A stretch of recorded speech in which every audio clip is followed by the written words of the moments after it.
Баршаңызға сәлем, сіздермен бірге Нұргүл. Бүгін сіздермен үй жағдайында өте дәмді болып шығатын, жасалуына небәрі 2 ғана зат кететін балмұздақтың жасалу жолымен бөліскім келеді. Ол үшін видеоны соңына дейін қарауды ұмытпаңыздар. Ең әуелі таза ыдысымызға 300 мл салқын сүтімізді құямыз. Су қосып жасасаңыздар да болады. Менде табиғи сүт, дүкен сүтінен де жасасаңыздар болады. Сонан соң мынадай дайын балмұздақ жасайтын құрғақ ұнтақты қосатын боламыз. Бұл ұнтақтың түрлі жемістен жасалған түрлері бар. Мен осындай карамель түрін пайдаландым. Сүтке қосып, жақсылап бір келкі болғанша жоғарғы жылдамдықпен шамамен 10 минуттай араластыратын боламыз. Массамыздың көлемі ұлғайып, қоюлана бастайды.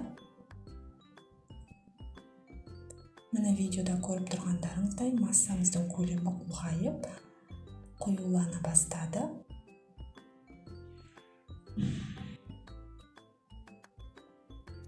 Сонан соң дайын массаны арнайы қалыптарға құйып, мұздатқышта 4-5 сағат мұздататын боламыз. Мен осындай контейнерлерге құйдым, ал егер сіздерде арнайы балмұздақтың формалары бар болса, соларға құйып жасасаңыздар да болады. Міне біздің балмұздағымыз дайын. Енді оны қасықтың көмегімен дөңгелектер жасап, ыдысымызға салып ұсынсаңыздар болады. Өте дәмді болып шығады. Дүкендегі балмұздақтан еш айырмашылығы жоқ. Жасалу жолы да өте оңай. Сондықтан да міндетті түрде жасап, балаларыңызды қуантыңыздар. Достар, егер видео пайдалы болған болса, арнама тіркеліп, қоңырауша белгісін басып қоюды ұмытпаңыздар. Алдағы уақытта сіздермен түрлі рецепттермен бөлісетін боламын.